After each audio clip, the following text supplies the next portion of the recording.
Bem-vindos à 143ª videoaula de programação em linguagem C da Flatech. Meu nome é Gabriel Sculat e estamos iniciando um novo módulo de aprendizagem aqui nas nossas aulas de programação.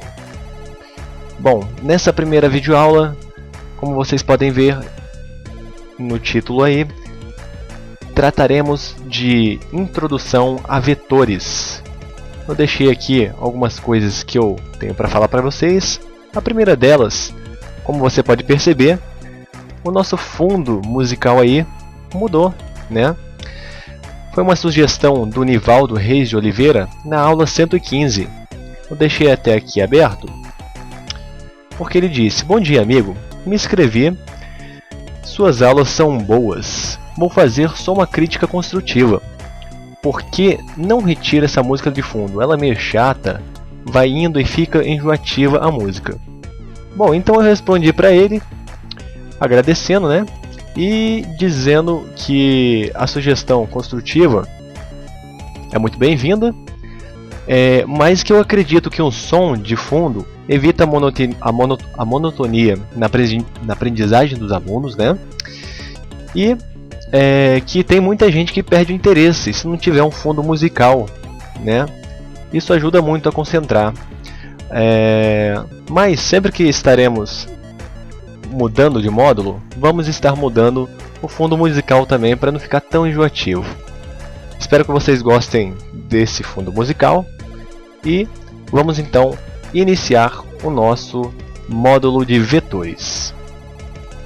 Primeiramente, eu queria explicar qual é a diferença entre uma matriz, um vetor, um array, uma matriz unidimensional, bidimensional, tridimensional, multidimensional e por aí vai. Bom, uma matriz eu já vou explicar para vocês na prática. Olha só, um vetor nada mais é do que uma variável que comporta casas ou posições, como você preferir chamar. Eu vou abrir o Excel aqui porque fica bem mais fácil de explicar o que é um vetor. Supomos que eu tenho uma variável, essa variável se chama vet, certo? Então essa variável de nome vet pode ser declarada com quantas posições nós quisermos. Supomos que nós queremos declarar um vetor, uma matriz vetor, de 5 posições. Então, existem os índices das matrizes. Os índices das matrizes sempre será inicializado em 0. Então, se ela terá 5 posições, começará em 0 e terminará em 4. Certo? Então, vamos lá, deixa eu redimensionar aqui o tamanho. Supomos que nosso vetor, nossa variável chamada vetor, nossa variável de vetor, tenha 5 posições. O índice começará em 0 e terminará em 4. É sempre o 0 o começo de um índice, de um vetor e de uma matriz, ok? Então, se uma matriz tem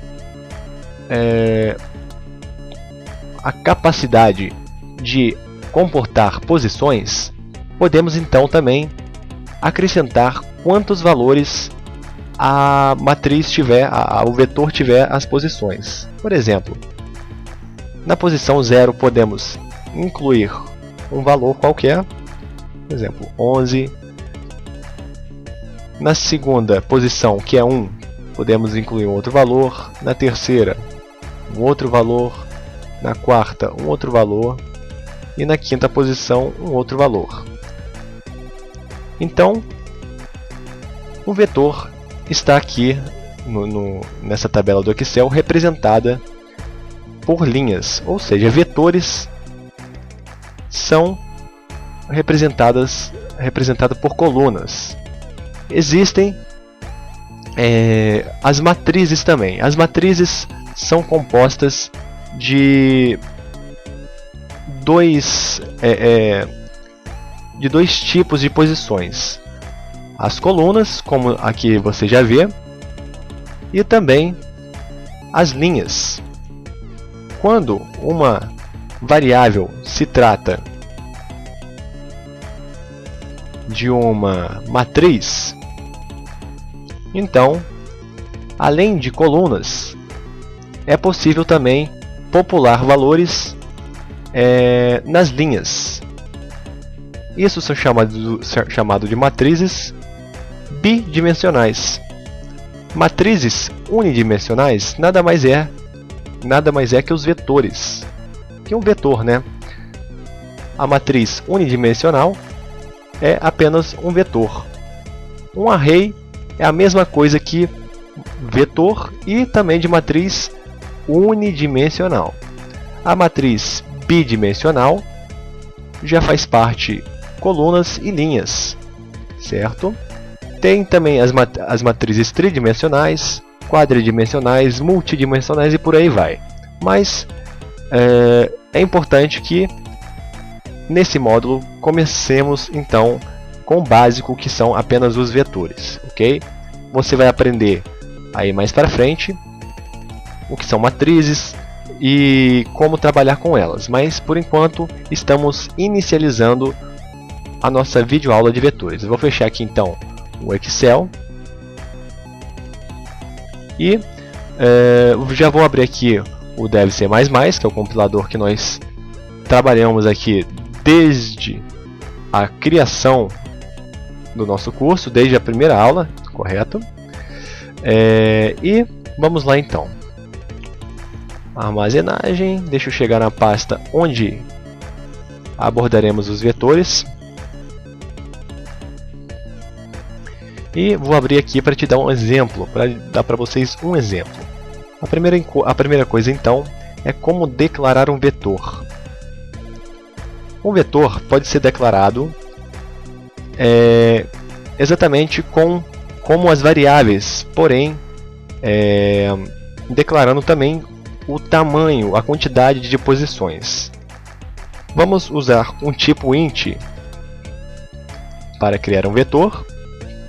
Vamos dizer que esse vetor se chame A. Para que esse vetor tenha posições, seja declarado as posições, nós vamos usar colchetes. E dentro dos colchetes, a quantidade de posições em que nós queremos que esse vetor tenha para armazenar valores. Vamos começar então com uma variável A com 5 posições, ou seja, ela é um vetor de 5 posições do tipo inteiro. Bom, é assim então que nós declaramos um vetor. Pelo tipo, seguido do nome do vetor, que é a variável, né? Uma variável estruturada, e dentro de colchetes o número de posições em que esta variável, que esse vetor, comportará. Após você ter visto como declarar um vetor, vamos então valorar. Vamos ver como faz para valorar as posições de um vetor. Eu vou mostrar aqui 4 formas. A primeira delas, você pode, como nas variáveis, atribuir valores. Por exemplo, se você tem um vetor chamado A de 5 posições, você pode abrir chaves e nele adicionar valores. Por exemplo, vamos acrescentar para o índice 1 10, para o 2 20, para o 3 30, para o 4 40 e para o 5 50. Fecha essas chaves, mantém essa vírgula aqui no final para finalizar a declaração inicialização desse vetor, de todas as posições desse vetor com os valores. E essa é a primeira forma. Nós podemos pegar um printf e fazer o seguinte: posição 0 igual percentual i, já que estamos fazendo em inteiro, então vamos mostrar em inteiro. Vou copiar e colar 5 vezes e mostrar, apenas mudar aqui o índice. Aqui é só a nomenclatura que aparecerá, de qual índice que faz parte. E aqui sim é que nós vamos pegar aqui a nossa variável vetor, a nossa variável de vetor, né? E depois da vírgula aqui, semelhante a uma variável normal, vamos acrescentar essa variável de vetor, porém com os índices separados por vírgula, como você está acostumado aí com as variáveis. Vou também colar ela mais 5 vezes, fechar esse printf e apenas mudar o número do vetor, o índice do vetor. O índice sempre é o número que está aqui dentro. Então vamos lá. Ó. A variável é o índice 1 aqui, o índice 2 aqui, o índice 3 aqui e o índice 4 aqui. Ou seja, vamos mostrar todos os valores. O que vai acontecer aqui então? Vou abrir aqui o Excel mais uma vez. Vou tentar aqui minimizar. Deixa eu ver aqui. Ó. Isso aí. E mostrar para vocês o seguinte. Essa variável que nós criamos se chama A. Então, ela tem a posição 0, a posição 1, a 2, a 3 e a 4, totalizando um vetor de 5 posições. Lembre-se que a posição inicial sempre vai ser a posição 0, certo? Então, o que nós fizemos? Essa variável vetor chamada A, do tipo inteiro, nós atribuímos aqui o valor de 10, 20, 30, 40 e 50, certo? Como vocês podem ver aqui, separado por vírgula. Então, tendo populado já esse vetor na inicialização, no printf aqui, ele será mostrado da seguinte forma. Vou apertar F11 para compilar e executar aqui. Tem uma vírgula a mais aqui, a gente tira. E olha lá, posição 0 igual a 10, posição 1 igual a 20, posição 2 igual a 30, posição 3 igual a 40, posição 4 igual a 50. Essa é a primeira forma de valorar aí, de setar aí inicializar os valores dos índices de um vetor. A segunda forma que podemos fazer é, durante o nosso código, pegar o vetor, dizer qual é o índice que nós queremos valorar. O 4 ali, no caso agora está sem valor nenhum, né, porque tiramos de 50. E o A na posição, o vetor A na posição 4, atribuirá o valor 50. Ou vamos até mudar aqui, vamos botar o 60, digitar um 60 para ver aqui. Mantemos nosso printf, vamos apertar F11 para compilar e executar. E como vocês veem, a nossa posição 4 do vetor A passou a valer 60, depois da atribuição aqui embaixo. Essa é a segunda forma de declarar então aí os valores para o índice de uma matriz. Se criarmos uma variável, uma matriz, um vetor de 5 posições e atribuirmos valores para apenas alguma das posições, não tem problema também, tá? A última posição sempre ficará com o valor 0 ou um valor nulo, dependendo do compilador que você usar, certo? Como vocês podem ver, só atribuímos 4 posições aqui na inicialização da variável, do vetor, as posições do vetor. E a posição 4 ele mostrou com 0 porque não tem valor nenhum. Então, essas foram duas formas. A terceira forma pode ser a seguinte: ao criar uma variável, podemos setar um valor a ela, certo? Normalmente, como já fizemos muitas vezes nas videoaulas aí. Podemos então pegar esse vetor, a posição que está faltando valorar é a posição 5, né? Ou seja, o índice 4, e atribuir o conteúdo da variável y. E o conteúdo da variável y é 70. Confere? Então vamos ver. F11 para compilar e executar. E a posição 4 nessa ocasião passou a valer 70, porque atribuiu o valor de y aqui. Uma quarta forma aí de atribuir um valor a uma posição de um vetor é através do nosso famoso scanf. Scanf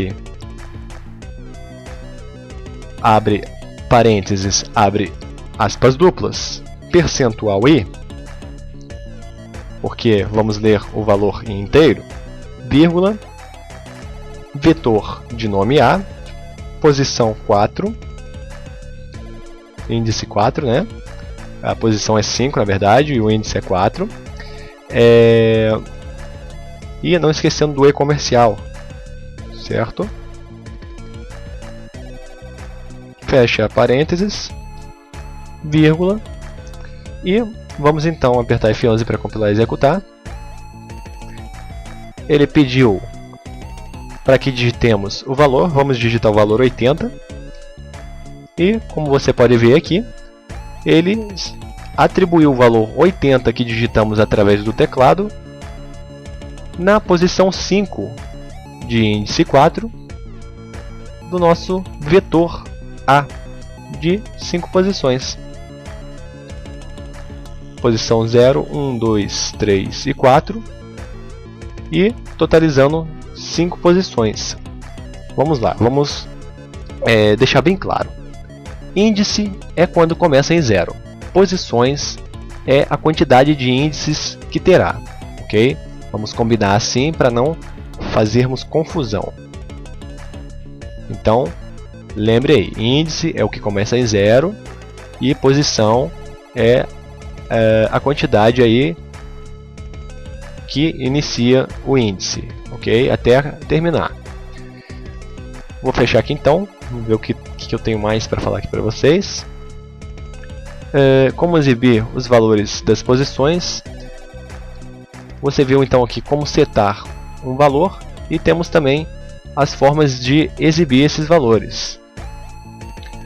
Uma delas você já está vendo aqui, que é através do printf, e uma outra forma em que podemos exibir o valor dos índices das posições de um vetor através de um comando for. Então, vamos apagar esse printf e pegar um comando for aqui que diz o seguinte: vamos usar essa variável y para ser o índice do nosso comando for. Então, y iniciando em 0, enquanto y for menor que 5, y é igual a y mais 1, ou seja, y mais mais. Pulo, abro um bloco, né, na verdade, e vou fazer o seguinte: vou fazer um printf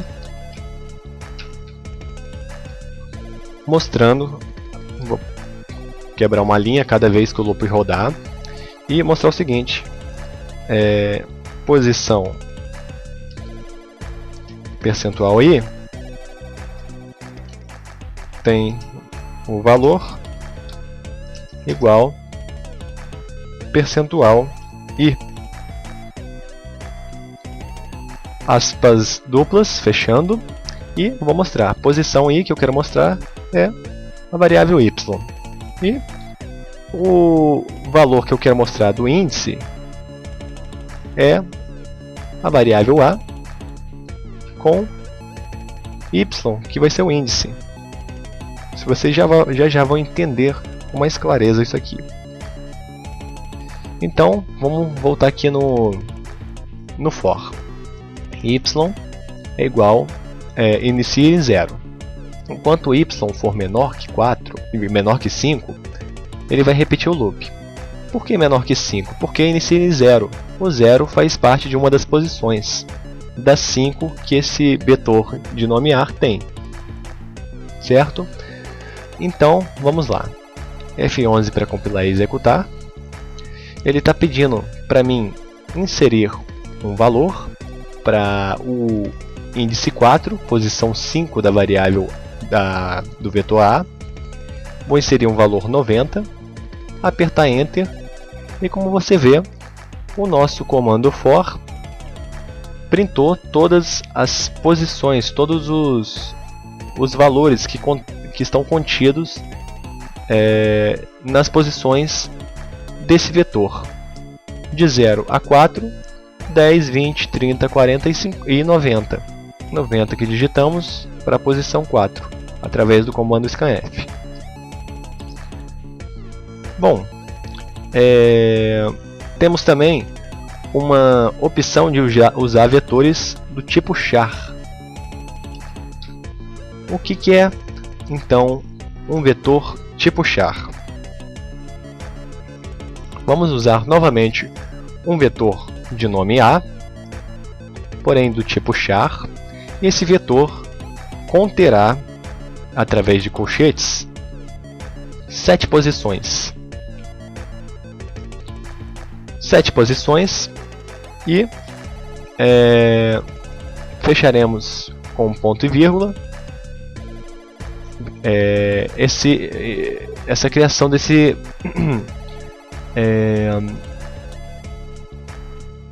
desse vetor tipo char. Esse vetor tipo char será uma string. Uma string, o que é? É uma cadeia de caracteres. Cada uma das posições desse vetor conterá uma letra, que podem ser atribuídas de todas aquelas formas que eu mostrei a vocês. Porém, cada uma dessas letras, se eu não me engano, é com aspas simples que nós apresentamos ela, que nós atribuímos, setamos o valor a ela. Então vou só confirmar aqui se é isso mesmo. Ctrl C, Ctrl V, Ctrl V, Ctrl V, Ctrl V, Ctrl V. Vou escrever aqui meu nome.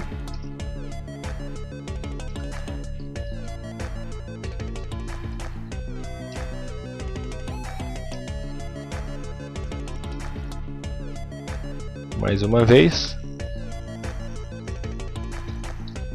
Tem uma vírgula a mais aqui, né? Ou não? Ó, vamos lá. Fiz errado aqui, ó. Aspas simples.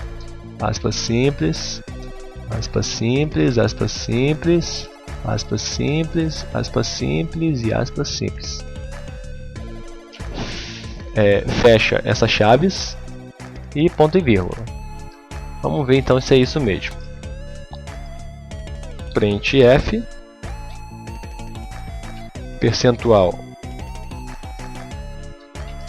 Nesse caso vai ser percentual S, ok? Para mostrar em string, não percentual I como estamos acostumados a fazer, para mostrar um número do tipo inteiro.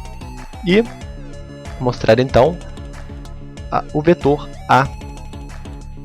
Certo? Vamos então ver se dá certo. Ponto e vírgula. Aperto F11. E tá aí. Gabriel. O que fizemos aqui então? Criamos um vetor do tipo char, de 7 posições. Setamos cada uma das 7 posições, o índice começando em 0 indo até 6, né? E o que aconteceu? Ó? Pegar o Excel aqui e criar mais 2 posições. A posição 6. E é isso aí. Então temos aqui 1, 2, 3, 4, 5, 6. Na verdade vai ter 7. Não, desculpa.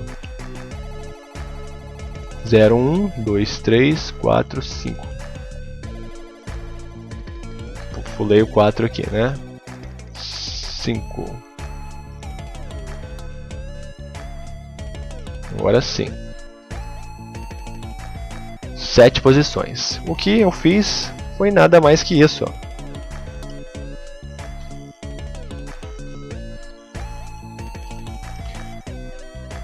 Atribuir o valor em caractere para cada uma das posições do nosso vetor A de 7 posições aí. O índice começando em 0, terminando em 6, e as posições começando em 1, terminando em 7. Ok? E pedimos para mostrar esse string. Trabalharemos ao longo dessas videoaulas com vetores do tipo char e do tipo int, float, double e por aí vai. Essa foi a primeira videoaula sobre vetor. Espero que tenha sido proveitosa aí para você. Espero que tenha ficado claro o conceito inicial aí de vetor. E partiremos então para a próxima videoaula, que será já o primeiro exercício da nossa lista de vetores. Eu agradeço a sua visualização. Espero você na próxima videoaula. Agradeço se você curtir esse vídeo. Comente se gostou. Agradeço imensamente se inscrever no canal. E chegamos então ao fim dessa videoaula de vetor. E partiremos para a próxima. Quem estiver vendo o link vermelho já pode clicar antes que essa videoaula acabe. Ou se você não estiver vendo o link vermelho para passar para a próxima videoaula, volte na nossa playlist e escolha qualquer uma das videoaulas que teremos aí à sua disposição. Deixo aqui meu agradecimento, um forte abraço a todos e até mais!